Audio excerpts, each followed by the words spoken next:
नमस्कार, आप देख रहे हो अपना नूरपुर चैनल और मैं हूं आपके साथ सिंह राजपूत। चाहे हिमाचल में पंचायती चुनावों को लेकर जो तारीखें हैं अप एंड डाउन हो रही हैं, लेकिन पंचायतों में प्रधान पद के लिए जो दावेदारियां हैं वो शुरू हो गई हैं। आज हम नूरपुर तहसील में पड़ने वाली पंचायत हटली जुम्बाला में आए हैं, जहां की पिछले 10 सालों से उप प्रधानी के लिए काम कर रहे, जिन्हें कि लोग शिंदा जी के नाम से जानते हैं, वो इस बार बड़ी प्रधानी के लिए दावेदारी कर रहे हैं। उनका मानना है कि अगर रोस्टर उनके पक्ष में रहा तो वो बड़ी प्रधानगी के लिए यहाँ से इलेक्शन लड़ेंगे। हम उनसे बात करते हैं। नमस्कार भाई जी। नमस्कार भाई जी। भाई जी, पहले तो मुझे आप ये बताओ ना, शिंदा तो आपका छोटा नाम है ना, आप थोड़ा बड़ा नाम भी बता दीजिए, जो आपका ओरिजिनल नेम है वो भी बता दीजिए। हाँ, ये बात आपने बिल्कुल सही पूछी है। मेरा नाम वैसे सर सतबीर सिंह है, जो लोग कम ही जानते हैं। वैसे मुझे जो जानते हैं वो शिंदा प्रधान के नाम से ज़्यादा जानते हैं लोग। और सबसे पहले तो आपका और आपके चैनल का दोनों का बहुत बहुत धन्यवाद करता हूँ कि आपने मुझे अपनी बात रखने का यहाँ पर मौका दिया। उसके लिए दिल की गहराइयों से आपका धन्यवाद। शिंदा जी, आप मुझे बताइए ना, जैसे पंचायती चुनावों को लेकर जो डे है अपडेट डेली होता है कि आज होने हैं कि नहीं होने हैं ना। जी जी जी। इन केस आपके फेवर में जैसे रोस्टर आया जी, तो आप अभी बड़ी प्रधानगी के लिए इलेक्शन लड़ेंगे? जी बिल्कुल, लोगों का भी यही कहना है और लोगों का पूरा समर्थन है मेरे साथ, और आशीर्वाद भी है उनका। 2 बार पहले भी उन्होंने दिया है मुझे आशीर्वाद। नहीं, इन केस रोस्टर आपके पक्ष में नहीं आया तो फिर? रोस्टर पक्ष में नहीं आया तो देखेंगे मौके के हालात को देखकर उन। जैसे तो मीडिया में आजकल ये चल रहा है कि 2011 का रोस्टर लागू हो गया जी, उस हिसाब से 2011 के जो इलेक्शन आपकी पंचायत में हुए थे तो कोई लेडी सी थी? हाँ, लेडी थी, लेडी ओपन थी। अगर आएगा तो भी कोई नहीं, सिर मत थे। आपने अभी प्लान भी रखा है? देखिए, पक्ष ए भी चाहिए और पक्ष बी भी चाहिए। हमने दोनों प्लान जो है वो रेडी रखे हुए हैं। चलो, ये तो प्रधान को लेकर बातें होगी ना जी। आप हमें अब ये बताएं कि पिछले 10 साल से आप इस पंचायत की जो छोटे प्रधान पद के लिए अगुवाई कर रहे हैं जी, तो कोई ऐसी उपलब्धि हमें गिनाए कि आपने जो काम किए हो? देखिए भाई जी, उपलब्धियां तो बहुत सारी हैं, क्योंकि हमने आज से काम नहीं शुरू किया। जब से लगातार 2 बार मुझे मेरी गांव की जनता ने मुझे अपना आशीर्वाद दिया है, और उपलब्धियां बहुत सारी हैं, लेकिन मैं आपको 3 उपलब्धियां जो हैं बड़ी मैं बताना चाहता हूं। हमारे गांव में एक रोशनी लाल जी हुआ करते थे, उन्होंने अपनी 2 कनाल जो है उपजाऊ भूमि स्वास्थ्य विभाग के नाम पर दी थी। अच्छा जी। लेकिन वहाँ पर मात्र एक ही कमरा था, उसी में डॉक्टर बैठता था और उसी में लोगों की जाँच होती थी। अच्छा जी। लेकिन मन में एक प्रश्न था कि यार इसको करना है, उनके सपने को साकार करना है। अच्छा जी। तो जैसे ही माननीय मुख्यमंत्री ठाकुर सुखविंदर सिंह सुक्खू जी पहले बार दौरे पर जहाँ पर आए तो मेरा ऑपरेट हुआ था, तो मैंने गाड़ी लेकर 2-3 बंदे लेकर उनके समक्ष गए और हमने आवाज़ उठाई कि ऐसे से एक व्यक्ति ने अपनी ज़मीन दी है और वहाँ पर मात्र एक कमरा है। तो उन्होंने हमारी बात को सुना और मैं धन्यवाद करता हूँ कि उन्होंने 69 लाख रुपए का बजट जो हो सैंक्शन करवाया। अच्छा। आज 80% आप देखना 80% वो बिल्डिंग जो हो बन चुकी है। अच्छा। कुछ ही दिनों के बाद जो हो हमारे लोगों को वो चीज़ जो हो उनके स्वास्थ्य की वहाँ पर जांच होगी। ये मेरी पहली उपलब्धि है। और दूसरी उपलब्धि, जैसे कि पंचायत में देखा जाए तो कुछ आप नरेगा के तहत या 15वां वित्त आयोग पर ही आप निर्भर रहते हैं। तो मैंने एक कोशिश की है, मैंने कम से कम 18-19 लाख रुपया जो है वो मैं डीसी फंड से लेकर यहाँ पर आया, जिसके कारण जो है वो कई रास्तों का सुंदरीकरण किया है। हमने एक पुली बनाई है 1.5 लाख रुपये की, मात्र 1.5 लाख रुपया वहाँ पर लगा है, मिला था हमें। लेकिन आप देखोगे तो आज आप उसको देखोगे तो कम से कम वो 5-6 लाख रुपए की पुली हमने तैयार की है, 1.5 लाख की। तो इस प्रकार से बहुत सारे ऐसे कार्य हैं जो हमने किए हैं पिछले 10 साल में। जैसे ये अपने कार्य करना, जो कोई ऐसे काम भी अधूरे रहे कि जो पूरी ना हो पाए हो? जी बिल्कुल, कार्य अधूरे रहे हैं, उनको मैं मानता हूं कि अधूरे कार्य भी कोई वजह है या फिर? देखिए जी, वजह कहीं पर आपसी ज़मीनी विवाद होता है लोगों का, जहाँ बजट की कमी होती है। जैसे अभी 20 काम प्लस जो एक लगी हुई है कंडीशन की, 20 काम पहले होंगे, उसके बाद जो हो अगला शुरू होगा। तो वजह बहुत सारी है और हमारी सबसे बड़ी एक गांव की समस्या है कि हमारे पास जो डीसी लैंड नहीं है। अच्छा। कुछ काम ऐसे हैं जो दिल करता है कि करने हैं, लेकिन करे कहाँ पर। जैसे आपने मुझे फ़ोन करके बताया था कि मैं ऐसे प्रधानमंत्री के लिए अपना हमने पॉडकास्ट करना है जी तो मैंने आपके गांव के लोगों से भी बात की, जी तो उनका ये मानना है कि आप विरोधी मान सकते हो अपने जी, कि जी। वो इलेक्शनों के टाइम पे सक्रिय हो जाते हैं, जी।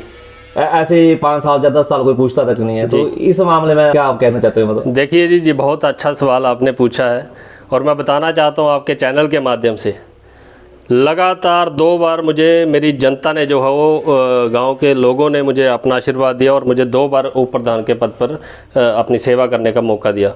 मैं आज से सक्रिय नहीं हूँ, आपके चैनल के माध्यम से बताना चाहता हूँ, कम से कम 200 प्लस बुढ़ापा पेंशन मैंने लगवाई है और लोगों के घरों घरों में जाकर।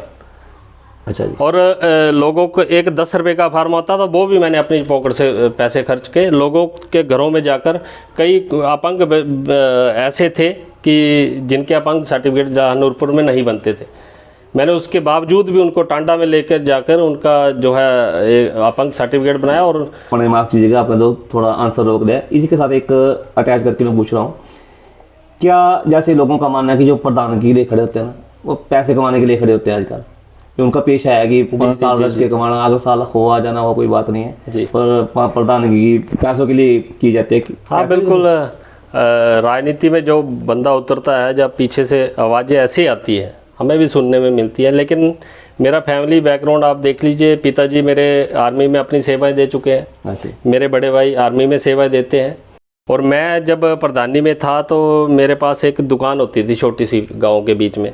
तो भाई बहुत सारे कष्ट सहे हैं इस ज़िंदगी में, लेकिन कभी भी पिताजी की नौकरी का फ़ायदा मैंने नहीं उठाया।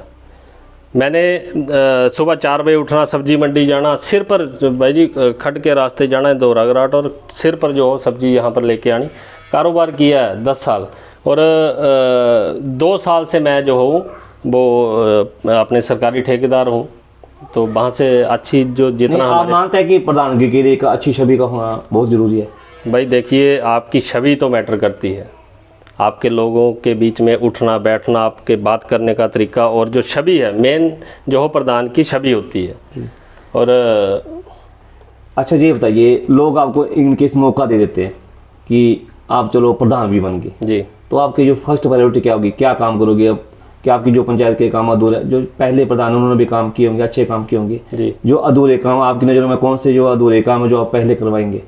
देखिए भाई जी, सबसे पहले तो मैं आपको बताना चाहता हूँ कि प्राथमिकता के आधार पर, लेकिन मैं जो पहले हमारे प्रधान थे, कोई भी अदरवाइज जब से पंचायती राज बना, जो भी प्रधान थे, उप प्रधान थे, बोर्ड मेंबर थे, अपनी अपनी तरफ से सभी ने अच्छी कोशिश की है। मैं किसी पर टीका टिप्पणी नहीं करना चाहता, और सभी ने अपने अपने जोर लगाया है इस पंचायत को विकसित बनाने के लिए।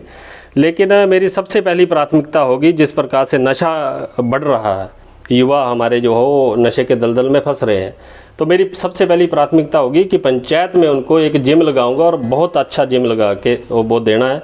और दूसरी मेरी प्राथमिकता होगी, हमारे गांव में है पानी की बहुत ज़्यादा समस्या। आपको पता होगा कि हमारा गांव जो हो वो कोटपलाड़ी से पानी पी रहा है। हमारी अपनी स्कीम नहीं है, लेकिन मैंने विभाग के साथ इसका सर्वे करवाया और इसकी DPR बन के 4 करोड़ की DPR बनी है इसकी।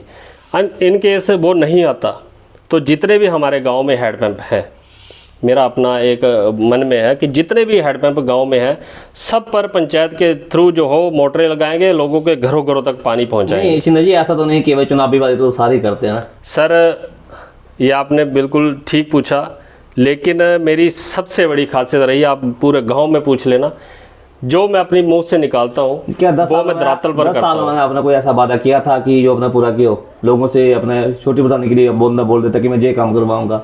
कोई ऐसा काम किया आपने जो वादा किया हो? जी हाँ, कुछ काम ऐसे भी होते हैं, लेकिन मैक्सिमम एक गति रही है कि जो बोल देना वो करना। लेकिन मैंने एक स्कूल, जो हमारा सीनियर सेकेंडरी स्कूल है, वहाँ पर मैंने एक वो किया था कि जहाँ पर सिंथेटिक ग्राउंड की एक डिमांड उठी थी, और मैंने वो कोशिश की और चिल्लाकर भी बोला है उसमें कि मैं सिंथेटिक ग्राउंड बनाऊंगा। लेकिन आपके चैनल के माध्यम से मैं आज भी बोलता हूँ कि मरते दम तक, जब तक वो सिंथेटिक ग्राउंड नहीं बन जाता, मैं चैन की सांस नहीं लेने वाला। तो चलो जी, तो अच्छी बात है। अच्छा ये बताओ कि आप लोगों को क्या मैसेज देना चाहते हैं, आप अपनी पंचायत के लोगों को, इनके साथ प्रधान के लिए खड़े होते हैं, तो आपका क्या उद्देश्य रहेगा? वो एक मैसेज दे दो आप। सर उद्देश्य यही है, जैसे आपने प्राथमिकता के आधार पर मुझसे लोगों की जो डिमांड होती है, क्योंकि रास्ते नालियाँ डंगे जो चलते रहते हैं, इस पंचायत को विकसित बनाने के लिए कोई अलग सी सोच हमने करनी है।